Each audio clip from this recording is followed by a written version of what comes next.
cool. Et dis-moi, par rapport au métier d'acteur, Ouais. il paraît que sur ce tournage-là, parfois, vous devez inventer plein de choses.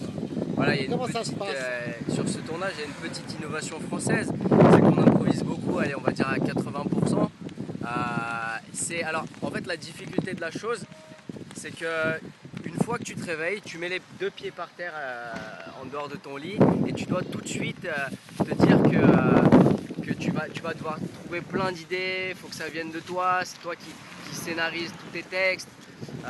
En fait, il faut que tu sois au taquet sans arrêt toute la journée. Tu peux pas te permettre d'être fatigué, surtout pour mon rôle parce qu'il est à 200 à l'heure et je dois être sans arrêt marrant.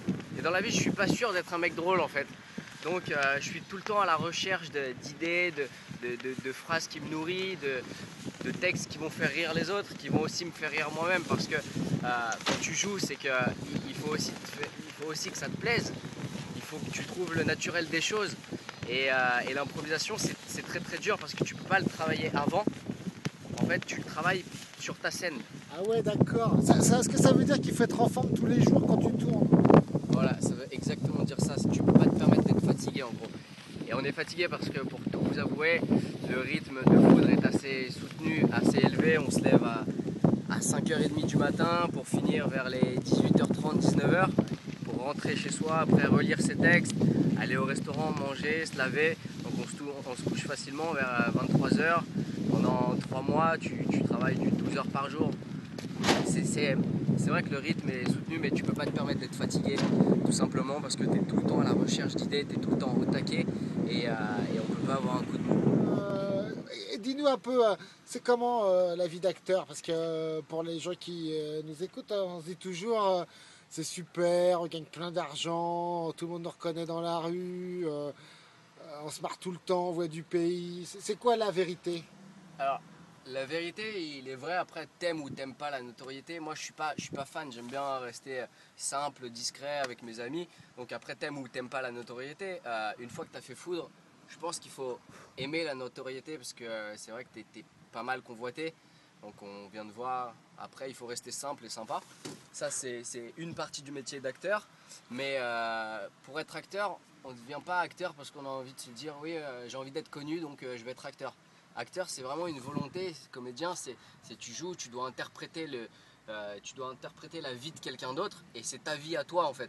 Donc c'est pas si facile que ça. Tout le monde pense que comédien, ça se fait en claquant des doigts.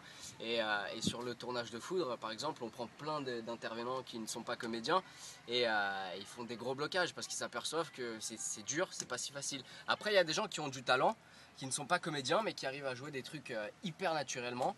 Et ces gens-là, je pense qu'ils devraient faire des petites formations de théâtre, etc. Après, si vous voulez être comédien, faites déjà beaucoup de théâtre. Parce Ah, que c'est voilà, vrai que. donne-nous des conseils. Voilà, mais je pense Du qu'il faut faire. théâtre comme du théâtre amateur? Ouais, il faut commencer par le théâtre amateur. Après à l'école, moi je sais que quand j'étais au lycée, en seconde, j'étais dans une petite troupe de théâtre et ça a été tous mes débuts. Et j'avais fait des pubs avant, j'avais fait quelques trucs. Mais vraiment, le théâtre, c'est là où j'ai pris ma décision d'être comédien parce que je le sentais bien, parce que j'étais bien dans ce monde, dans cet élément. Mais une école de théâtre, c'est extrêmement, extrêmement nécessaire pour le métier d'acteur.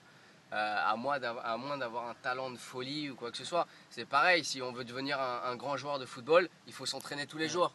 Et bah, les métiers de comédien, tu ne deviens pas comédien en claquant des doigts. Tu fais une formation, t'apprends, parce que tu passes par plein d'émotions. C'est pas juste dire wow, c'est super, il fait beau. Non, tu dois ressentir qu'il fait beau déjà. Avant de dire ce que tu dois dire, c'est ressentir cette émotion, que le soleil te réchauffe. Ouais, bien sûr. Et ça, c'est beaucoup de travail. C'est beaucoup de Et travail. est-ce que quand on est acteur, on est angoissé avec les castings? On sait jamais ce qu'on va faire dans 3 ans. C'est pas un Ouais, peu dur alors, ça? en fait, le métier, le côté le plus dur du métier d'acteur, c'est tout ce qui est casting. En plus, moi, je suis un grand stressé. Je le suis de moins en moins, mais je suis un grand stressé. Donc, on n'a pas beaucoup de casting.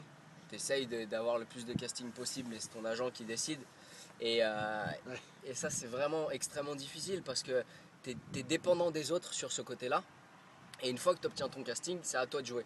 Donc après, tu rajoutes le facteur stress, le facteur angoisse, le fait qu'il y ait 1000 personnes sur un même casting. entre guillemets, je me souviens plus, c'est toi le producteur Bertrand, il y avait, je sais plus, pour les 4 acteurs de foudre, sur la première saison, vous aviez vu, je sais pas, combien de On personnes? avait vu en métropole 600 à 700 personnes, en Calédonie 150. Voilà, pour en choisir 4, c'est énorme. Ouais. C'est énorme. Ah ouais. Et le truc, Et il n'y a pas eu d'hésitation.